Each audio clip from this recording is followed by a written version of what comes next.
Well, hey everyone, and welcome to today's session, Owning the Inbox, ESP meets CDP in the Warehouse, brought to you by Message Gears and featuring insights from Forrester Research. My name is Will Devlin.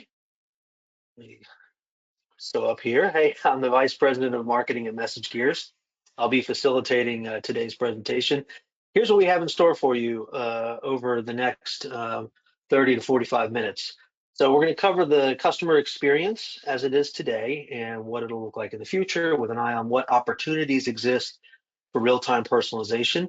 We'll then cover what a customer-obsessed operating model looks like, focusing on the rise and evolution of a composable ecosystem. Email marketing still reigns supreme, so we're going to look at consumer preferences and how to get email right. And time permitting at the end, we'll have an open Q&A. If at any point throughout the webinar you have a question, feel free to submit it using GoToWebinar and we'll add it to the queue. Our guest today is Rusty Warner, VP Principal Analyst at Forrester Research.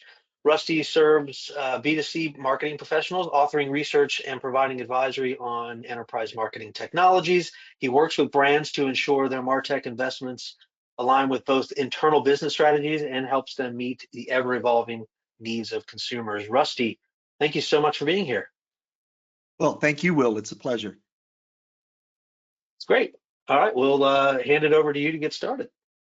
Okay, well, great. Well, again, thanks, Will, and thanks everyone for joining the webinar.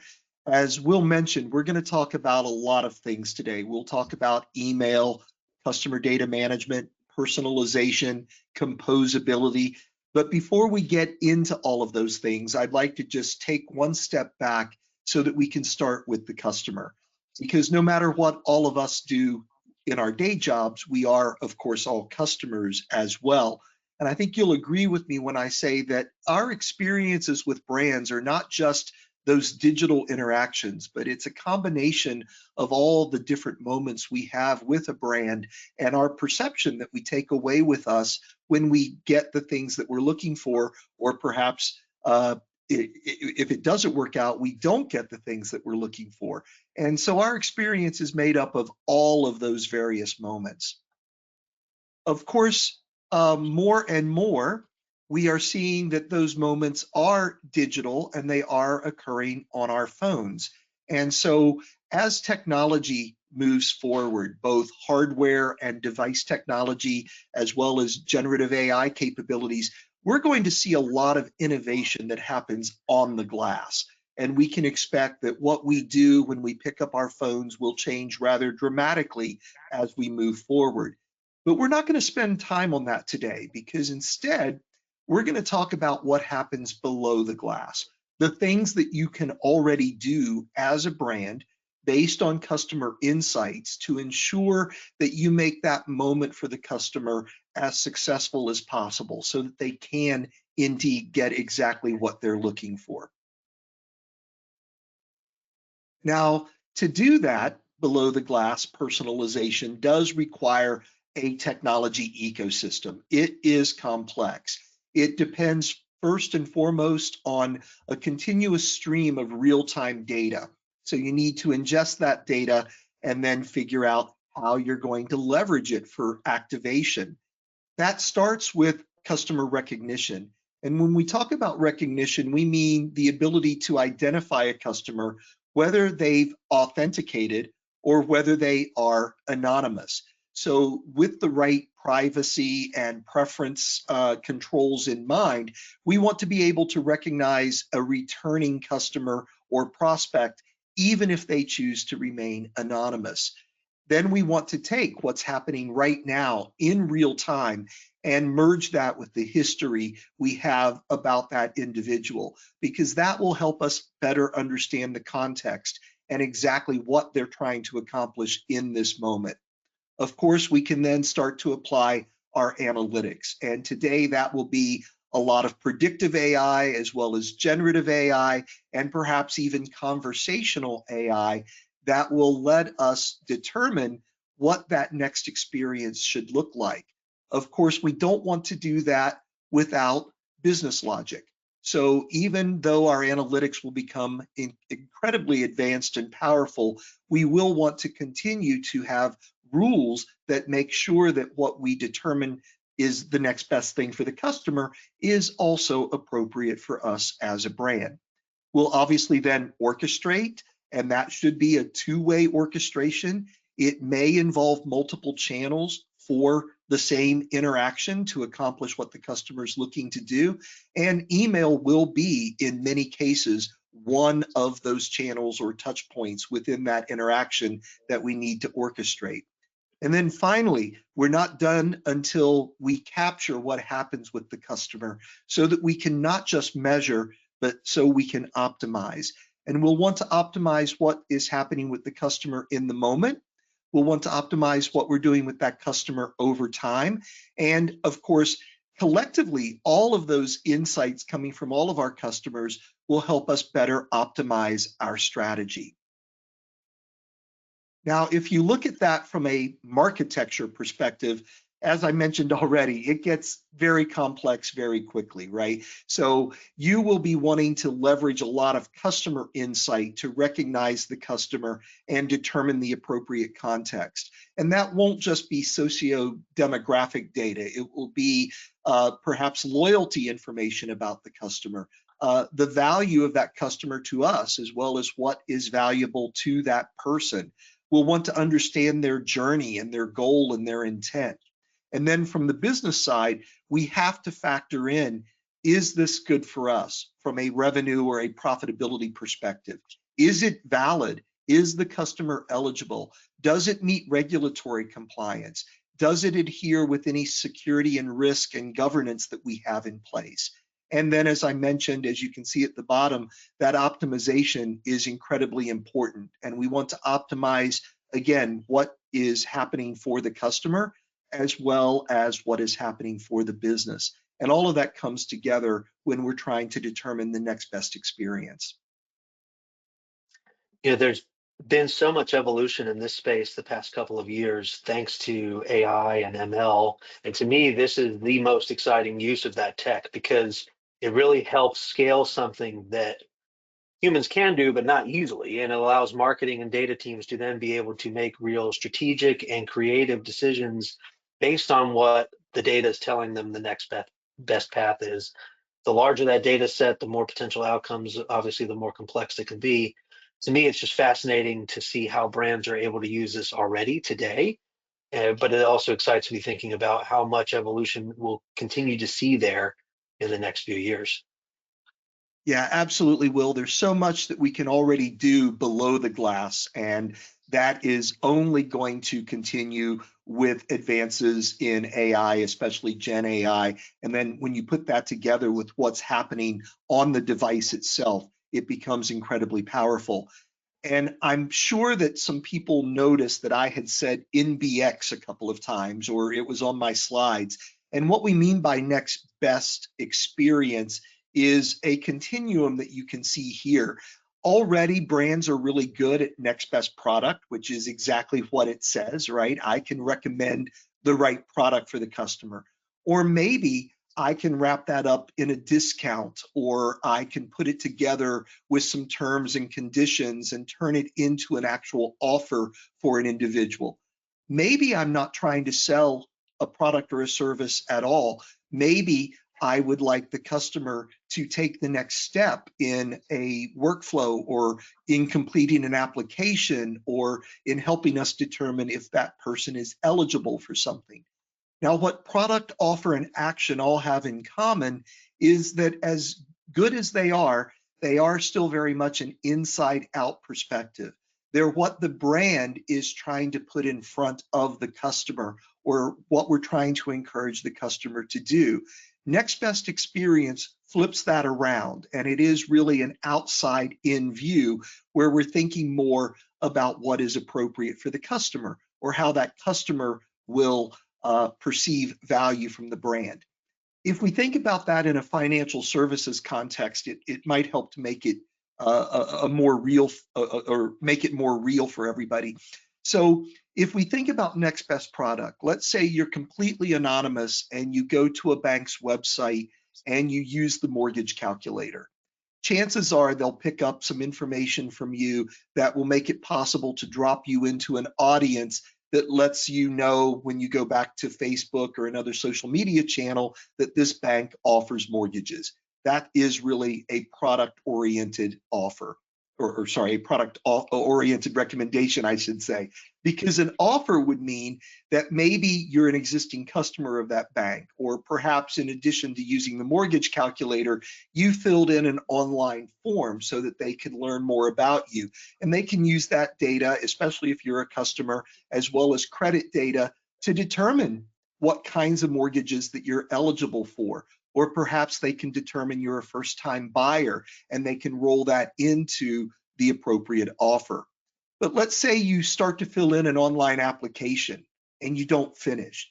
And obviously it's in the bank's interest for you to complete that application so that they can move forward with whether you qualify for the mortgage. That would be next best action and the prompts associated with next best action.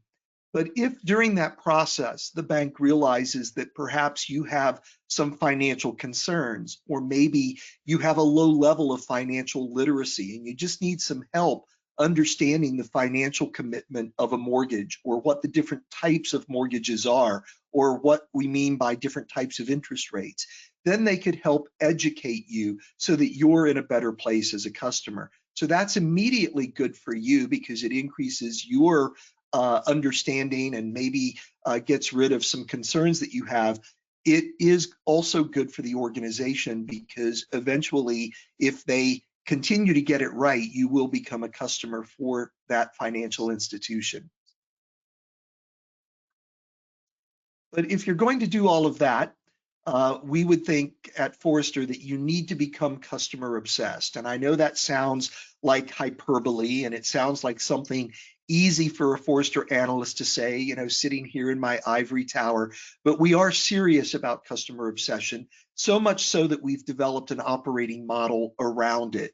And it is an operating model. It's not just a marketing slogan. It's not just a line you put in your annual report. It is a model that starts with your leadership, it permeates through your strategy, and it shows up in all of your operations, especially your customer-facing operations, so that all the decisions you make are customer-led, driven by insights, so that the organization can be fast and connected and show one connected organization to all of the customers who are interacting with the brand. The technology ecosystem to do that is, of course, complex. You saw that earlier in my architecture, but I would tell you right now that you will be looking at an ecosystem of components. I wouldn't even call it a stack because it will be a lot of moving parts. It's important for you to recognize that no one vendor is going to be able to provide a complete solution. Even if you go out and invest with a big portfolio vendor, and there might be good reasons to do that from a tech perspective or from a commercial perspective, that vendor is not going to supply everything that you need to engage with your customers. So you can begin to prioritize based on your customer needs with data and analytics and content, but know that you're going to need to look at multiple solutions within your ecosystem. Once you've made some strategic decisions, you can start to fill in the gaps with some best of breed capabilities. Maybe your primary solution doesn't offer the level of predictive or generative AI that you need, and that has to be augmented. Perhaps your business will live or die based on email or based on a mobile app that is critical to your business. And in those cases, it won't be good enough for you to use what is part of a portfolio. You will need a solution that is truly best of breed that will be able to serve those needs. But no matter how you slice it, integration is going to be critical. And you need to treat integration as one of the important criteria that you consider when you are making tech investments for marketing, especially. And that leads me to this concept of a composable ecosystem, because composable does mean more than just having components from multiple vendors. It implies to technology people that those components are going to be interconnected and integrated from a data and a workflow perspective so that you can get the most out of them. And if we take a look back at how this used to work, organizations invested a lot in their on-premises infrastructure, and then they had to invest a great deal in middleware and integration in order to make their applications appropriate for their users. That started to get easier with the emergence of cloud infrastructure and software as a service, where we could invest in a lot of applications that were connected. But it was up to us as a brand to make sure that those worked well together and that they didn't just create silos.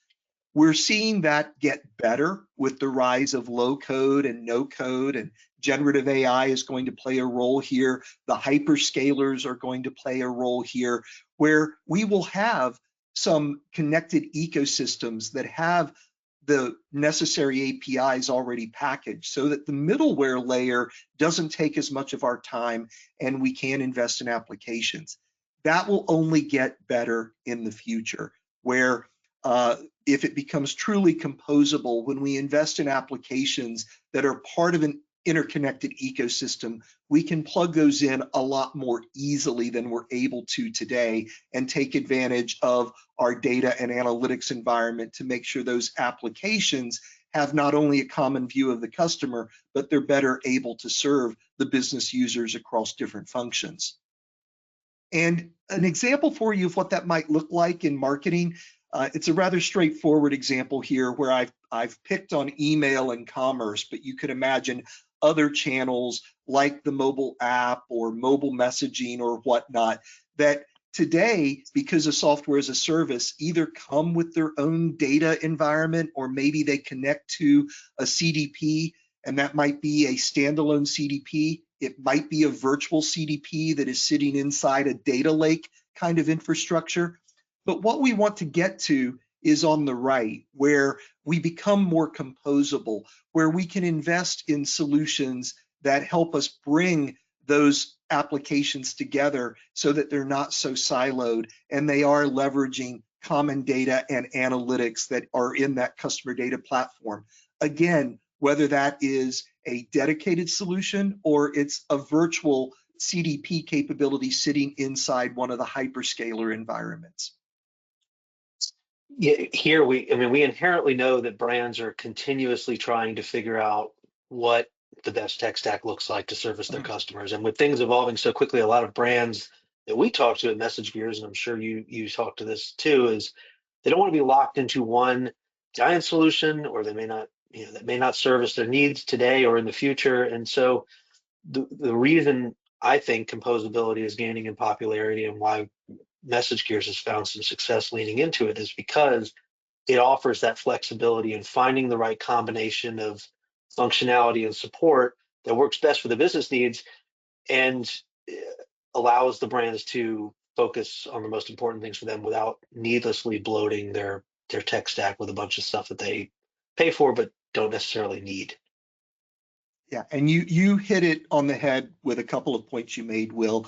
We want to keep the focus on the customer and the business capabilities necessary to serve that customer without getting bogged down in whether the tech's going to work.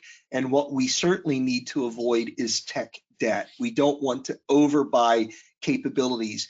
And it won't be so much vendor consolidation as it will be functional consolidation. So a lot of people think that the right way to do this is go get everything from a big portfolio vendor. That may not be the right approach. You might need multiple vendors, but just make sure that when you're investing in the tech, you're not buying overlapping functionality that creates that technology debt that you might run into. Well, we're going to switch gears now because we've talked a lot about the focus on the customer and that underlying data and analytics environment and how that is becoming more composable. But let's talk about email for a bit. And that might seem like an odd thing to do because email is email, right? Well, email, despite lots of predictions about its early demise, continues to be the channel that is prized among people. And it really does appeal to people in many ways. It's trusted. They use it for work and personal reasons, as well as for interacting and engaging with brands. It is autonomous in many ways because you can set your email up and control your own inbox and how you want your email to look and feel. And of course, it goes pretty much anywhere with us. We can log into our email from anywhere, even if it's not our own phone or laptop or tablet device.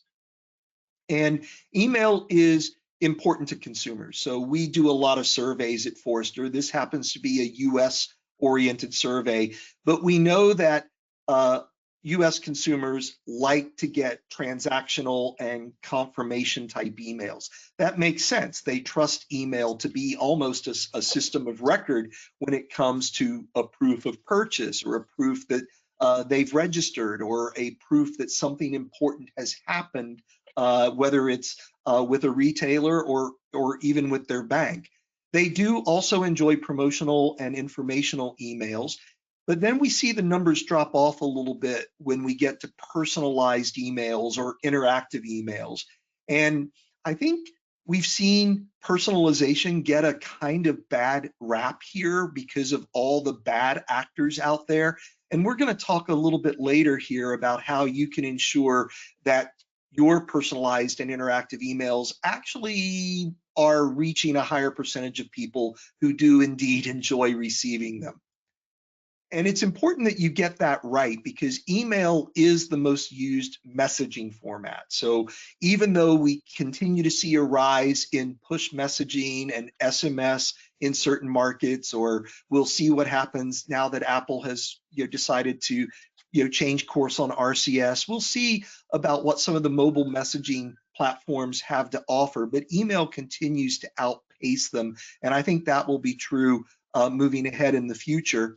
And if we look beyond just messaging, if we consider all of the opportunities a customer has to learn about a brand or to hear about sales and discounts and promotions, email is by far the #1 channel. It is above the website, it's above the mobile app, it's also above what happens in the store with signage or what happens with printed flyers and what you see in a newspaper or a magazine. So obviously it's critical that we get email right when we do engage in email. In fact, I would say email is critical to next best experience. In many cases, it will be the beginning of that interaction where it makes the customer aware of what's possible or available. It will also, in many cases, be the last thing that happens in that interaction because it provides the confirmation, or it provides the alert or the notification that is an important part of that two-way dialogue that we talked about with orchestration. You can see here, based on our survey data from consumers, it's a big part of people's lives. Some people would say they can't imagine living without it, or because they use it in their personal life, it's a natural continuation for them to leverage email when they're engaging with brands.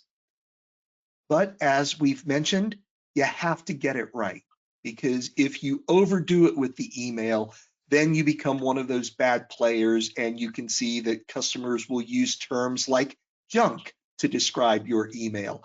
Or maybe when it becomes intrusive, they might say you're being aggressive or irresponsible, or creepy is a word that we hear quite often.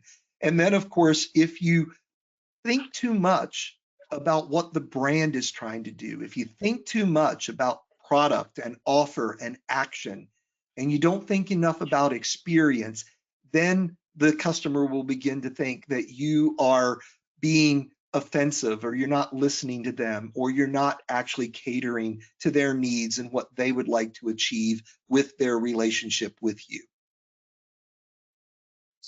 Now, one of the ways that you can begin to get this right is to think about those moments that matter from a customer perspective.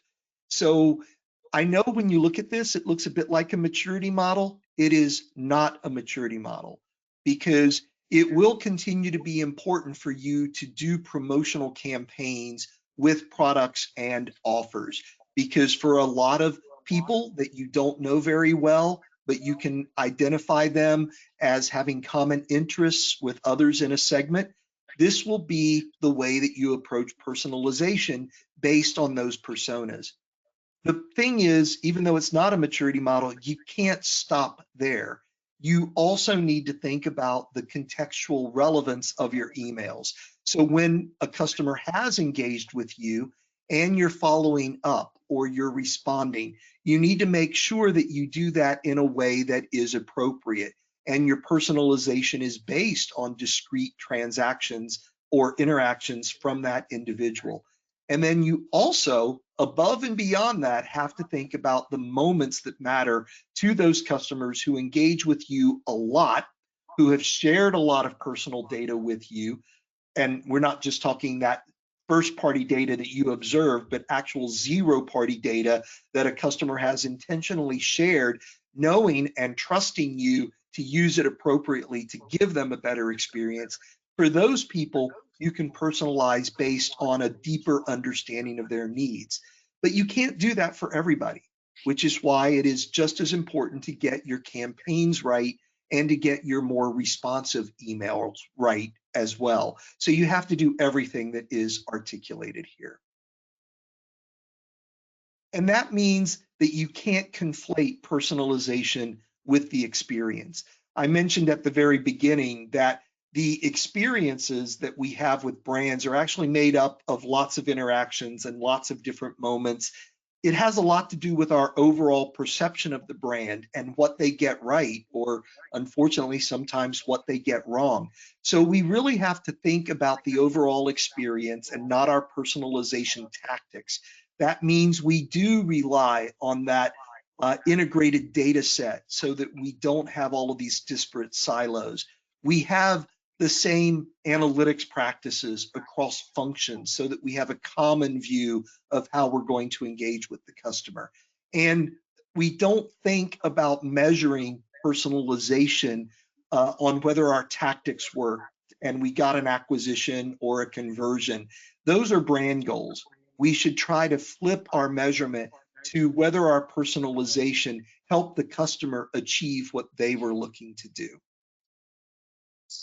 It's very similar, having been in the email space for a long time, that thinking of personalization more as better lens, but thinking of it from the company first view. It's very similar to that view of sending more volume of email is better, because every time we send email, it's cost effective and we get some response and we get some some transactions in that moment. But flipping it on its head a bit and having it be thought of like, is this good for the overall experience for that customer? Is this helping build our brand well in their minds? Is, to me, an interesting shift. It's the Ian Malcolm from Jurassic Park, just because you could doesn't mean you should, right? That paraphrase. But I just think the inauthentic use of customer data for the sake of additional personalization, and without thinking of is this serving the overall goal? Is it serving the end user well? Is a great reminder. When to personalize is important. When not to personalize, or when not to overdo it is important. I love that. Yeah, and I think we all have to remember that it's really hard. I mean, I've been a marketer as well as a Forrester analyst, and I know that when you're in marketing, there's that pressure to always be doing something, to always be on, to always be communicating with the customer. And sometimes we have to take that step back and realize that the best approach right now might be to do nothing, or to change our approach and focus on something different where the customer might be more engaged with us. And part of that thinking comes into the customer life cycle itself. Most of the marketers I talk to are really focused on the early part of the customer life cycle. It's that part of the life cycle that has to do with helping the customer discover what we offer and evaluate our offers and then make the purchase. So it's really that purchase journey or acquisition journey. And in a lot of brands, that's where marketing focuses its time and attention. And then they hand the customer off to CRM or service or the loyalty program or another part of the business.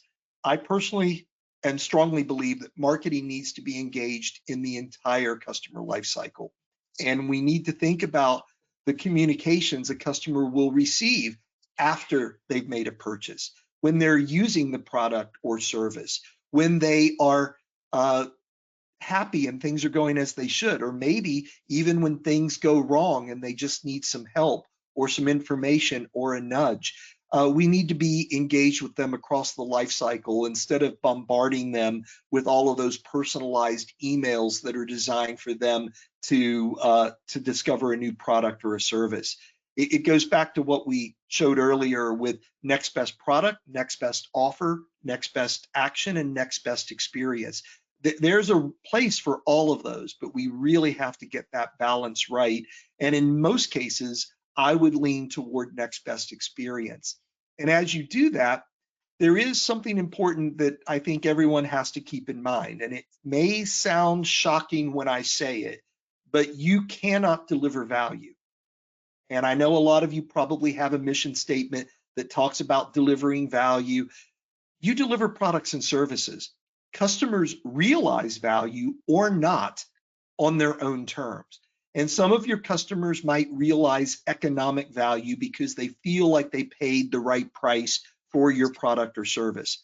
Others will realize functional value because they had a need and your product delivered against that need. It's raining outside. I needed an umbrella. It kept me dry. It might be more experiential, where you offer a service or you're in the hospitality space and it's that service that you provide which is important. And so all of your marketing communications need to convey that same level of service and courtesy and that allure that comes with the experience the customer will eventually enjoy. Or it may be purely symbolic. Customers might like your brand because of how it makes them feel or how it makes them look or the confidence that it brings. If we're talking about fashion, it might be that they're looking for a brand that aligns with their own values. So they might buy from a brand who they think is doing the right things when it comes to a fair and equitable supply chain. They might be looking for brands that are committed to good causes that they believe in. So symbolic value also will mean a great deal to many people. So when you're thinking about your campaigns that are promoting products and services or actions, if you can think about the value the customer might be looking for and change your message accordingly so that you appeal to that part of the customer that is motivated by economic versus functional versus experiential versus symbolic value, then I think you will be personalizing in a way that makes those customers really want to open your emails. So I'm going to leave it there with this focus on the customer and the customer experience so that customer obsession guides all of your efforts, including your email strategy, so that it becomes more customer-led and driven by all of those insights that you can glean from the customer data. It becomes faster because you're making decisions that are aligned with customer needs, and it becomes connected because, especially if you're in marketing, we don't want you to think that personalization stops with the purchase. We want you to think about how personalization applies to your emails across the entire life cycle so that you can balance that customer value with what the brand is trying to accomplish. And so with that, Will, I'll hand it back over to you, and I think we have time for questions. Yeah, thanks so much for that. It's fascinating topics. We have time for a couple, and there's a couple in here. The first one is speaking on the next best experience. What steps can you take to move from reactive to proactive engagement with customers? Yeah, we get that question a lot from different verticals, and it comes from looking at your customer data a little bit differently to see where did a customer need something and we eventually solved it in a reactive way, to see if there's a trigger or an insight that would let us do that a little bit quicker in a way that is proactive.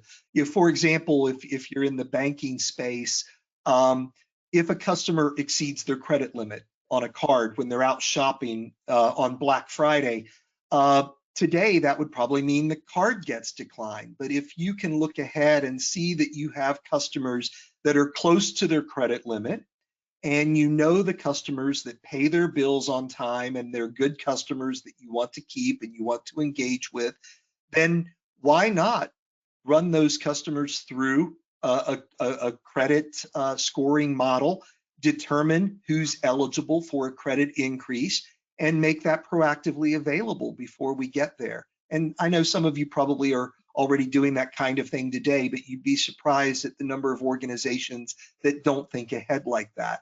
And the email that might guide a customer to that will be important.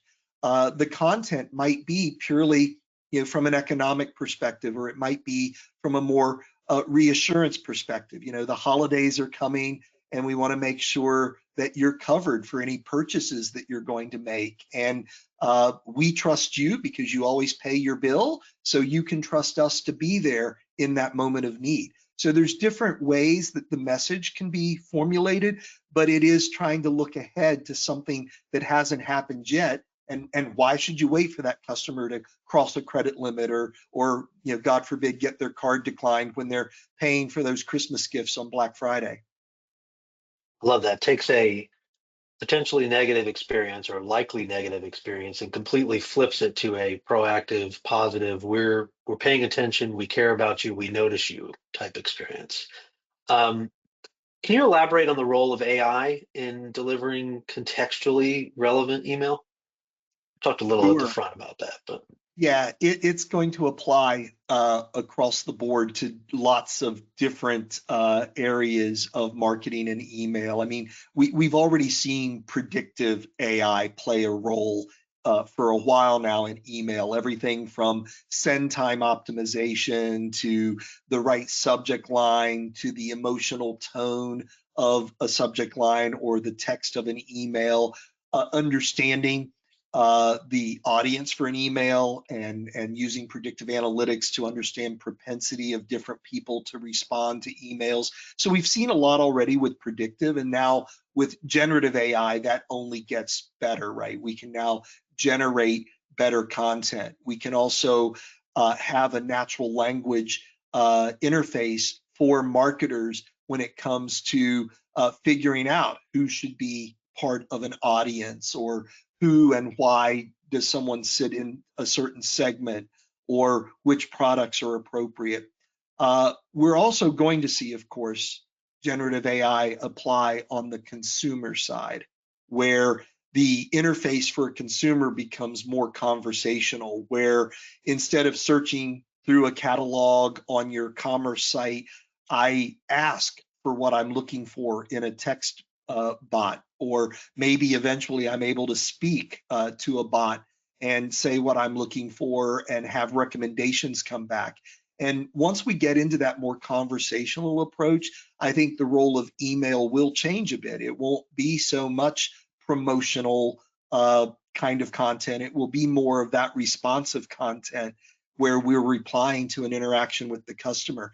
So that really takes that continuum I showed, where today we've got outbound campaigns and we've got contextually relevant responses, and we also have those moments. I think we'll see more and more of our email traffic shifting to contextual and moments away from promotion, and we have to be prepared for that shift so that we don't get left behind. brilliant. We have one more, and I'll leave it here. This is my question. The other trends you foresee shaping the future of personalized real-time engagement, not just next year in 2025, but even beyond that. Yeah, well, we talked a little bit about AI and Gen AI in that last question. Mhm. We're seeing a lot of focus now going beyond the kind of chatbot implementations of AI to really think about more AI-enabled agents, and having those agents be not just on the brand side, but also on the consumer side, where there may be an agent that is my digital double, and I've empowered that agent to make some decisions for me and on my behalf. So if you think about that moving forward, when it's agent to agent as opposed to agent to human, then we have to think about again how our content changes and how we make sure that our emails are more relevant and are more focused on the motivations and the value realization that different customers will have in mind, so that our content is able to appeal to an algorithm and actually reach those people that we're intending as our audience. So it all gets more complex. Now, I think that is maybe a bit further out in the future than I hear some people say. I don't think we have to worry about that tomorrow. Earlier today, I was talking with some folks at Forrester, and we were discussing the concept of virtual ethnography, where, for example, right now I'm a Forrester analyst, but I can tell you I skip lunch, so I'm also hungry, and that has nothing to do with me being a Forrester analyst. When I finish this evening here in the UK, I will get in a certain kind of car. I will shop for groceries at a certain brand, right? I bought this jacket because I wear it for work at a department store, but that doesn't stop me from going to a discount retailer to buy my casual clothes. I'm a lot of different people, virtually rolled up into this one person. It'll take a long time for an AI-based agent to be able to reconcile all of those different parts of my personality and realize that it's representing one human being.